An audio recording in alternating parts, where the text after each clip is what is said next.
여러분, 자녀가 소중하죠? 이거는 말할 것도 없죠. 소중한.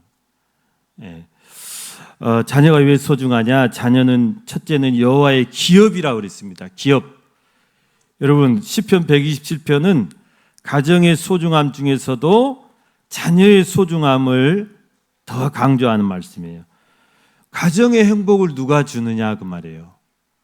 가정을 또 누가 지키느냐? 이 나라를 누가 지키느냐? 여러분, 우리가 결론은 하나님이 가정의 행복을 지키고 하나님이 우리 가정을 지켜주시고 하나님이 우리 나라를 지켜주는 것을 우리 믿어요. 그러죠. 그런데 그 가정의 행복을 위해서 하나님이 누구를 주셨느냐, 누구를 통해서 가정의 행복을 지키느냐 그 말이에요. 누구를 통해서 하나님이 이 나라를 지키느냐 그 말이에요. 물론 하나님이 지켜주세요. 그런데 자녀들을 통해서 가정의 행복을 주시고 자녀들을 통해서 가정을 지키고 자녀들을 통해서 우리 고장을 지키고 자녀들을 통해서 이 나라를 지키신다는 사실이에요.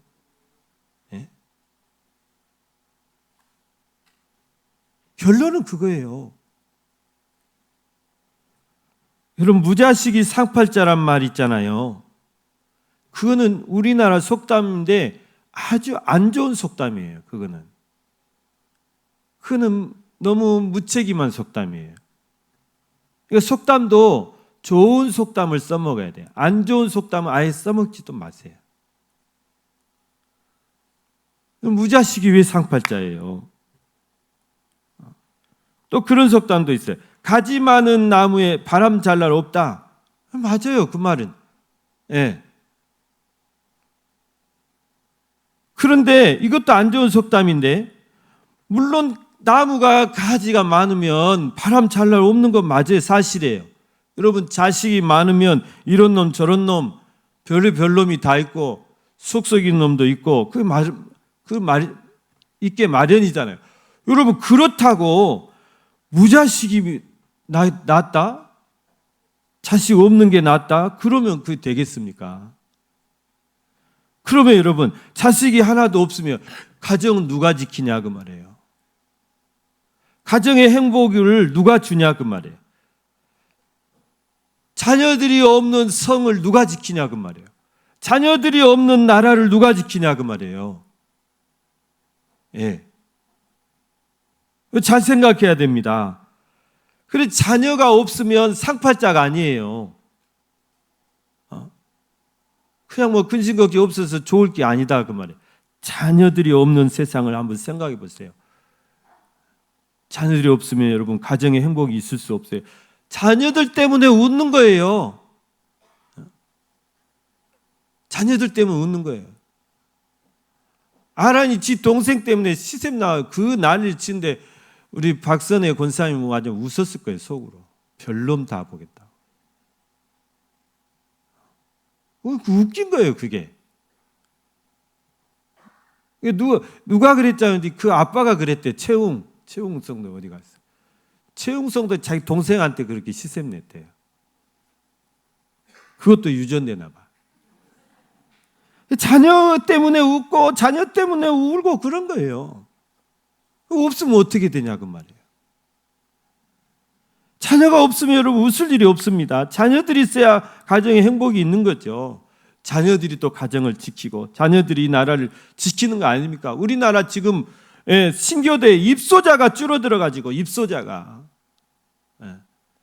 저 31사단 신교대 입소할 때는요 몇천 명이 입소해요. 몇천 명이. 그런데 입소자가 줄어들어가지고 자대 배치할 그 인원이 없대. 자대 배치. 그러니까 저희 동기가 한 9명이 한 부대 배치를 받았어요. 그렇게 많았어요. 근데 지금은 밑으로 이렇게 쫄따구 하나 들어오려면 몇 달을 기다려야 된대요. 그렇게 인원이 없어요. 그래 부대가 다 축소돼요. 부대가 다 축소가 되고 군부대가 사라져버려. 군부대가. 군인이 없으니까. 얼마나 심각한 문제 아닙니까? 자녀가 있어야 나라도 지킬 수 있는 거예요. 하나님은 우리 가정 지키기 위해서 그래서 자녀들을 주셨다 그랬어요. 더 나아가서 한 성을 지키기 위해서 자녀를 주셨고 한 나라를 지키기 위해서 자녀를 주셨다는 거예요.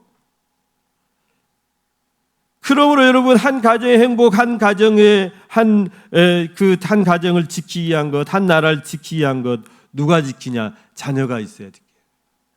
너와 내가 아니면 누가 지키랴? 너와 내가 아니면 누가 지키랴요? 오늘 본문 3절 말씀을 보니까 자녀를 여호와의 기업이라고 그랬어요. 여호와의 기업이요 상급이라 이렇게 말씀하고 있습니다. 오늘 127편 3절 보라 자식들은 여호와의 기업이요 태의 열매는 그의 상급이로다. 여러분 대기업을 일구어 놓은 재벌 회장들이 열심히 기업 엄청난 기업을 일구었는데 물려줄 자식이 없어. 어떻게 되는 거예요? 물려줄 자식이 없어. 그 기업 어떻게 되는 거예요?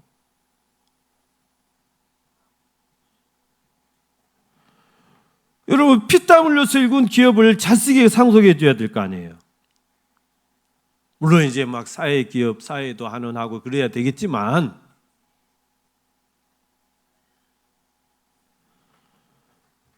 여러분의 자녀들은 하나님이 우리에게 주신 대기업과도 같다. 그렇게 생각하시면 돼요.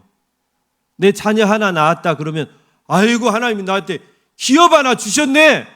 그렇게 생각하셔야 된다. 자녀 한 사람이 큰 회사 하나하고 같다. 기업과 같다. 오늘 말씀이 그 말씀 아닙니까? 하나님이 주신 기업이라고 그랬어요. 하나님이 주신 기업이란 말은 하나님이 주신 놀라운 축복이다 그 말입니다. 하나님은 자녀는 하나님이 우리에게 주시는 놀라운 축복이에요. 축복의 선물이고 상급이다. 그래, 상급. 그래서 뭐니 해도 자녀가 재산이 가장 큰 재산이에요. 자녀가 가장 큰 재산. 예. 그래서 그 축복을 많이 받을수록 좋은 거예요. 그 상급이 많을수록 복된 거 아닙니까, 여러분? 그래서 구약 시대 사람들을 보면 구약 성경을 보면 우리가 잘 이해 못할 부분들이라. 이 구약 시대 사람들은 자녀가 하나님의 큰 축복이다. 자녀가 하나님의 큰 기업. 이 사실을 일찍부터 깨달아 가지고 자녀 낳기 운동을 그렇게 했어요. 자녀 낳기 운동을. 그래서 하나님이 싫어하시는 하나님의 일부 일처제를 이렇게 한 남자가 한 여자를 만나서 둘이 가정을 이루어 부부간이 이게 하나님의 원리인데 일부 일처제가 하나님의 원리인데 이 구약시대 사람들은 자녀에 그냥 욕심이 많아 자녀 낳는 거에 더 관심이 많아가지고 그것도 어겨가면 일부 다쳐. 예, 일부 다쳐.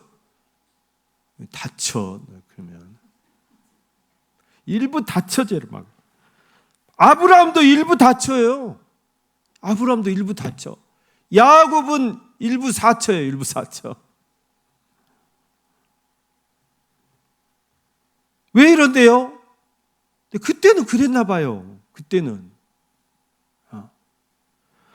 지금 윤리로는 맞지 않지만 그때 사람들은 그렇게 해서라도 자녀를 많이 낳아야 복을 받고 자녀를 많이 낳아야 자기 집안이 든든하고 자기 가문이 든든하고 그랬어요. 그래가지고 그렇게 경쟁하듯이 자녀를 낳습니다. 여러분 창세기를 한번 읽어보세요. 야곱이 12아들을 낳았는데 그 부인들이 라헬이라는 그 동생과 언니 레아가 얼마나 막 경쟁을 하듯이 그렇게 자녀를 낳아요.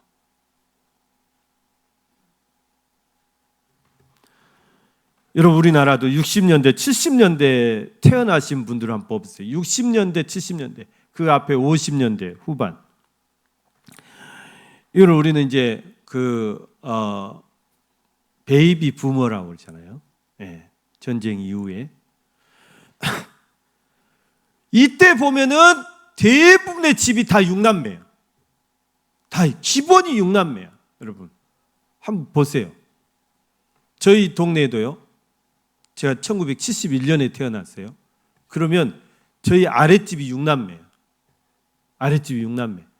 저희 집도 6남매였어요. 원래는. 근데 제가 태어나지 뭐 한 달, 1년도 안 돼서 맨 큰형님이 돌아가셨다고 그래요. 예. 우리 그때는 이제 제가 태어났을 때 5남매만.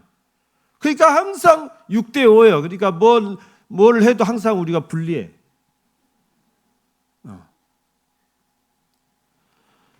마치 한 마을에서 정말 경쟁하듯이 그렇게 아이를 낳았어요. 안 그렇습니까? 대부분 6남매. 그래서 우리나라가 오죽하면 6남매라는 드라마가 만들어졌어요. 그것도 공평하게 딸셋 아들셋 6남매. 6남매가 그냥 흔한 말이었어요. 왜 그분들 이렇게 많이 낳았을까요? 왜? 그분들이라고 뭐 고민하게, 아이고 이렇게 많이 낳아놓으면, 이렇게 대책 없이 낳아놓으면 누가 키우냐, 어떻게 키우냐, 대학은 어떻게 보내냐, 시집장가는 어떻게 보내냐, 그분들이라고 걱정 안 했겠어요? 근데 그분들이 우리보다 훨씬 더 믿음이 좋으셨나 봐요. 그래가지고 집 앞그릇 지가 차고 나오는 거예요.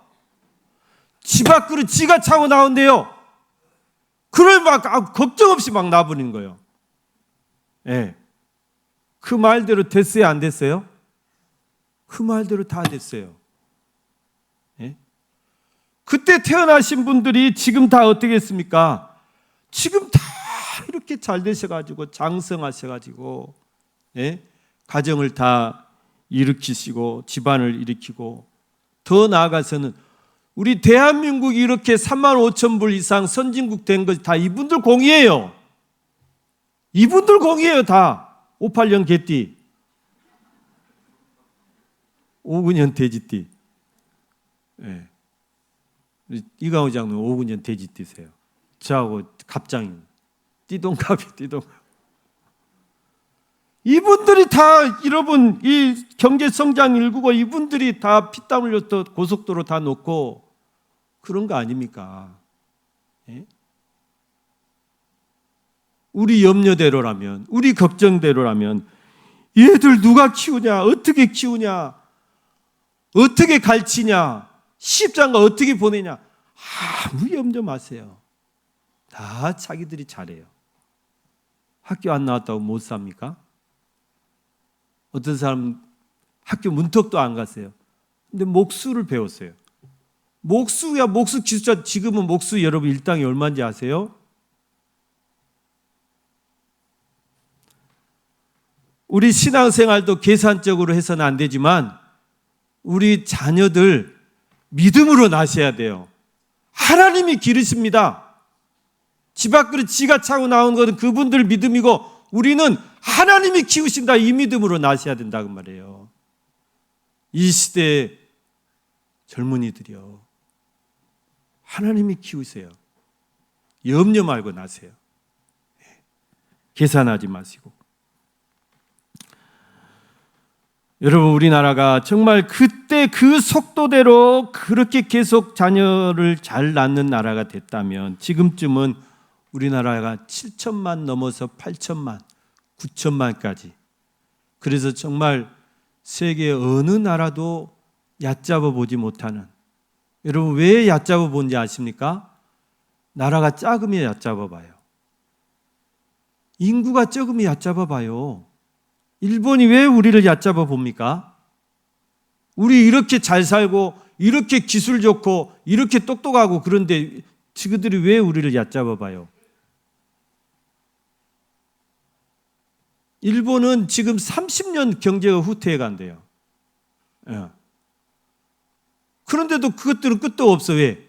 인구가 아직도 1억 3,500만이거든. 우리보다 3배가 더 많아요. 그러니까 염려 없어. 여러분, 인구가 1억만 돼도 아무 수출 안 해도 내수 소비가 다 돼버려요. 내수 소비가. 우리나라에서 만든 거 우리나라에서 다 써버려. 우리나라 사람들이 다 사고. 우리나라는 내수 소비가 안 되니까 수출 막히면 우리 죽잖아요. 뭐 자원이 있습니까? 뭐가 있습니까? 인구가 작으니까 그래요. 여러분 목포에 보십시오. 뭐 되는 게 없잖아요. 인구가 없으니까 그래요. 백화점 하나가 제대로 되려면 최소한 그 안에 20만, 30만이 돼야 돼요. 인구가. 인구가 없으니까 해볼 수가 없는 거예요. 사람이 없으니까. 여러분 우리나라가 정말 잘못한 정책이 뭐냐면 산하 제한 정책을 편 거예요. 아들, 딸 구별 말고 하나마나 잘 기르자느니 잘 키운 딸 하나 열 아들 안 부럽다느니 이런 막 구호 외치면서 막 산하 제한시키고 못 낳게 하고 낳으면 눈치 주고 그런 시대가 있었다고요. 60년대, 70년대. 저 예비군 선배, 저는 그런 안 해봐요. 예비군 선배도 예비군 훈련 받을 때 그 보건소 직원들이 와가지고 막 그랬다잖아요. 예? 참 나라 망할 일이지. 예? 그래서 이 지경 되지 않았습니까? 그래서 이 지경 된 거예요. 여러분, 우리가 다시 출산 정책 폐하되고 다시 출산 장려 정책을 나라는 나라대로 또 우리 교회는 교회대로 할 일을 해야 돼요. 그래서 전남 출산 운동 본부가 있어요. 예, 전남 출산 운동 본부라는 데 있어요. 목사님 장로님 발벗고 나서서 야 이거 큰일 났다. 출산 운동 하자. 그래서 만들었어요. 거기서 333 정책을 세워가지고 지금 나라에 계속 시에 계속 우리가 요구를 합니다. 이거 꼭 실천해야 된다. 그게 뭐냐? 첫 번째 공영 3사, 공영방송 3사에서 KBS, MBC, SBS 3사에서 공익 광고를 찍어라. 출산 동료를 위한 공익 광고를 찍어라. 최수종 희란가 하애란가 그 부부 불러다가 공익 광고 찍어서 하루에 3번씩 KBS를 틀든 MBC를 틀든 SBS를 틀든 아무튼 그 광고 나오게 해라. 그게 우리 정책 1호예요. 왜 그것을 해야 되냐? 사람들의 의식 구조를 바꿔야 돼요. 네? 그 애 잘 낳는 사람들을 막 아들 딸 구별 하나만 나라고 막 못 낳게 막 질러대니까 안 낳았잖아요. 다 이렇게 됐잖아요. 역으로 우리가 할아버지들의 의식을 바꾸고 또 젊은 사람들의 의식을 바꾸고 아이들의 의식을 다 바꿀 수 있는 것이 이제 이게 언론이거든요. 이게 언론의 힘이에요. 방송의 힘이에요. 이게 계속 방송을 나가면 그래서 정말 그 두 부부가 아이를 안고 행복해하는 모습을 막 찍어서 보내면 은근하게 이게 전파가 되는 거예요. 예? 아, 저게 행복이구나. 그 두 번째, 세 자녀 낳기 운동이에요. 그 하나만 안고 찍지 말고 3명을 안고. 하나는 초등학생, 하나는 이제 막 이렇게, 그리고 하나는 돌쟁이. 이렇게 안고 찍어라. 세 자녀 낳기 운동을 해. 세 자녀를 낳으면 막 혜택을 막 팍팍 줘버려. 대학 전에 막 무상교육 시키고, 그 다음에 막 집을 막 공짜로 줘버리고, 세 자녀 있는 그 집은. 전 목숨 걸고 이거 하고 있어요. 제가 집을 얻어야 되니까. 은퇴하고. 그 다음 하나가 뭐냐면 3대가 같이 살기 운동을 펼쳐야 된다. 지난주에도 제가 말씀드렸듯이 교회가 앞장서야 될 게 부모 모시고 효사랑 운동이에요. 3대가 같이 살아야 돼요. 그래야 좋아요. 이 애들한테 좋아요. 첫째는 애들한테 좋아요. 애들만 좋습니까? 할아버지 할머니도 더 좋아요. 할아버지 할머니들 손자 손녀를 미쳐불잖아요. 이뻐가지고. 해야 돼요. 3대가 같이 살기 운동. 여러분, 그런데 안 받아줘. 이런 얘기하면 웃어버려. 웃어. 참, 이게 우스운 얘기입니까? 헛군데다 돈 쓰지 말고 돈을 효과적으로 써야 돼요.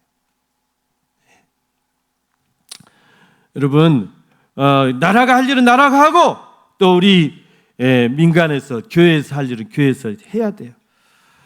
자, CBS 기독교 방송이 이 출산운동에 발벗고 났어요.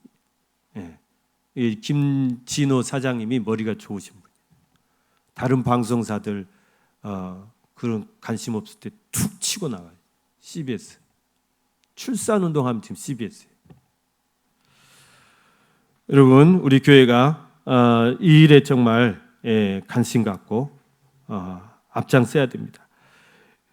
또 한 가지 우리 교회에서 해야 될 운동이 뭐냐면 이거는 제 생각입니다. 우리가 입양 운동을 펼쳐야 돼요. 입양 운동. 교회가 해야 된다. 여러분, 낳은 정보다 기른 정이 더 크단 말 있죠. 낳아야만 내 자식이냐? 아니에요. 여러분, 버려진 아이들 내가 데려다가 하나님의 말씀과 기도와 사랑으로 내가 잘 키우면, 믿음으로 잘 키우면 그거 내 자식 되는 거예요. 내 사람 되는 거예요. 하나님의 사람이 되는 거예요. 우리 목적은 뭐냐면 그렇게 버려진 아이들을 하나님의 사람으로, 믿음의 사람으로 만드는 것이 입양의 목적이에요. 우리는. 예? 우리가 그렇지 않았으면 우리나라가 6.25로 다 전쟁 고아들 많았을 때 다 선진국에서 미국, 영국 이런 데서 다 데려다가 키워가지고 잘 키워가지고 그것도 입양도요. 믿음 좋은 집만 해요. 선교사도 믿음 좋은 청년들만 선교사로 나갔듯이 미국 입양 가족들이 믿음이 정말 좋은 하나님 말씀에 정말 바로 써 있고 하나님의 그 가치를 아는 그런 가정이 할 수 있는 거지 그런 가치를 모르면 할 수가 없어요. 이거는요. 우리나라는 아직 입양에 대해 굉장히 거부감이 심해요. 그런데 해야 돼요. 해야 돼요. 네? 그래서 여러분 제 동기 목사님 중에 입양을 3명 한 목사님 있어요. 원래는 아들만 둘 낳았어요. 아들의 희망이 없어. 아들의 희망이 없어. 아들 둘 희망이 없어. 속만 쓰이고. 그런데 입양을 시작하더라고요. 누구한테 배웠대. 첫째 입양을 해요. 그렇지만 좀 몇 년 있다가 또 했대. 형 나 2명 했어. 대단하다. 또 했어요. 또 했대. 3명. 너 제주도 좋다. 너는. 한 명도 못하는 입양을. 요즘은 엄청 까다로운 입양 아무나 안 해줘요. 다 그 판사가 가정법원 판사가 다 면담해가지고요. 예? 당신 능력 있어?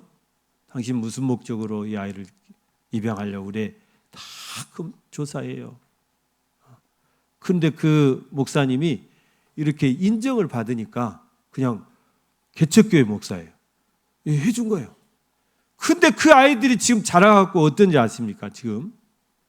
지금은 개척교회 이제 교회 하면서 개척이 하면서 제가 복지 요양 시설 겸하고 하고 있는데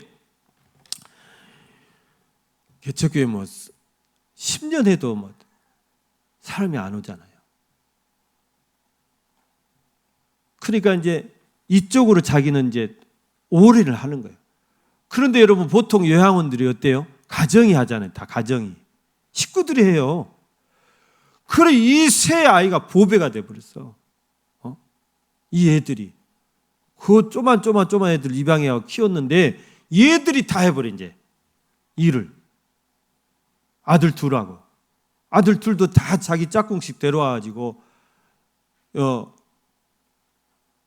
큰 며느리는 간호사예요. 그러니까 요양원에 간호사가 얼마 필요해요. 둘째는 운전 다 하고. 그래가지고 아주 대구에서 소문난 그 요양원이 됐어요.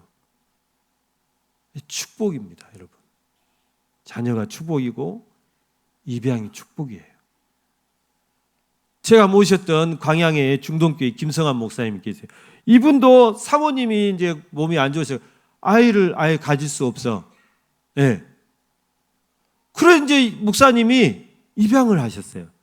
딸을 둘을 입양할 때 다 딸만 입양을 하시 이렇게. 근데 그 딸들이 잘 돼가지고 여러분 얼마나 그렇게 효도를 하는지 몰라요. 예. 여러분 남의 자식이라고 내 자식 아닌 게 아니에요. 내가 사랑 주고 내가 신앙으로 기르고 내가 이렇게 양육해 놓으면 내 자식 되는 거예요. 내 자식이에요. 저는 두 가지를 제시합니다. 낳았든지 입양하든지.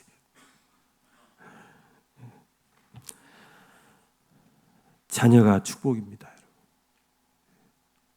의령의 10남매, 경상남도 의령군 의령읍 10남매 소문이 났어요. 그래가지고 이번 어린이날 윤석열 대통령이 청와대 초청을 했어요. 1박 2일. 그 그랜드 카니발 12인승 그것도 선물로 줘버리고. 여러분 어때요? 별로 능력 없어도 엄마 아빠 능력 없어도 하나님 다 기르십니다. 이제 저 방문한 저 외국인이 유명한 요리사예요, 셰프. 그래가지고 저 가족들을 위해서 맛있는 요리를 해주려고 12월 31일 날 작년 12월 31일에 방문한 거예요. 여러분 우리가 생각지 못한 놀라운 은혜들이 있습니다. 염려 마시고 자녀는 여호와의 기업이고 상급이고 장사의 수중의 화살과 같다. 오늘 4절 말씀 젊은 자의 자식이 장사의 수중의 화살 같다. 전쟁에서 가장 중요한 것이 군사의 숫자인데 군사가 많아야 전쟁이 이길 수 있는데 자식은 많지 전쟁이 군사와 같고 장수들의 손에 들리는 화살과 같다 그 말이에요. 이게 많아야 된다 그 말이에요. 많아야 전쟁에서 이길 수 있다 그 말이에요. 또 자녀가 여러분 무엇과 같다고 말씀 5절 말씀에 보면 여러분 그 자녀들이 성문에서 그들의 원수와 담판할 때 수치를 당하지 않게 해 주신다 말이에요. 자녀들이 부모를 지켜줘요. 자녀들이 부모의 힘이에요. 자녀들이 가정을 지켜요. 자기들이 서로 지켜요. 서로 지켜요. 저렇게 그냥 막 바글바글 나오면 어떻게 살? 저 집이 30 몇 평밖에 안 된대. 그런데 한 방에 4명씩 들어가 잔대요. 한 방에다 4명씩 막 집어넣는 거예요. 그러니 어떻겠어요? 2층 침대가 있는데 1층에서 2명, 2층에 2명, 2층에서 자는 놈들은 서로 안 떠지려고 부둥켜 안고 자야 돼. 그렇게 크는 거예요. 여러분, 자녀는 우리가 세상과 대응할 우리의 무기입니다. 마찬가지 하나님의 자녀들은 이 세상과 대응할 하나님의 영적인 군사들과 똑같아요. 그런데 그런 자녀가 감소한다는 건 뭐냐? 세상과 대응할 그런 화살이 점점 줄어들고 있다는 거 아닙니까? 그래서 하나님의 자녀가 많아져야 돼요. 이 세상을 우리가 하나님의 나라를 확장해 가기 위해서. 지금 여러분 전 세계 종교 인구수를 따져보니까 아직까지는 기독교가 25억으로 제일 많아요. 그런데 누가 치고 올라오냐? 이슬람교가 무섭게 치고 올라 18억이에요 지금. 그런데 얼마 못 가서 역전되겠다 그 말이에요. 왜? 이슬람 무섭게 자녀를 낳거든요. 한 가정이 5명 기본이. 우리 기독교는 이렇게 가다가는 추월당하고 맙니다. 여러분 우리가 자녀를 잘 낳아서 또 자녀를 잘 입양해서 정말 그 자녀들을 하나님의 말씀으로 또 주의 사랑으로 주의 훈계로 기도로 믿음으로 잘 키워놓으면 이것이 여러분의 큰 상급이고 면류관이고 기업이고 축복이고 장사의 수중에 분명히 화살과 같은 그런 날이 올 것입니다. 아무쪼록 여러분의 가정에 정말 자녀의 복이 넘치시길 바랍니다. 예. 저희 가족도 가족 사진 이렇게 모일 때마다 가족 사진 보면 몇 년 동안 18명 계속 어머니, 그 다음에 형네 4명, 누님네 4명, 동생네 4명, 저희 5명, 18명이 변화가 없어. 몇 년 동안, 십몇 년 동안.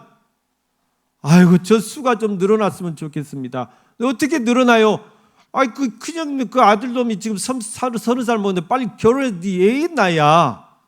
그래야 이게 늘어날 거 아니냐. 결혼할 생각을 안 해.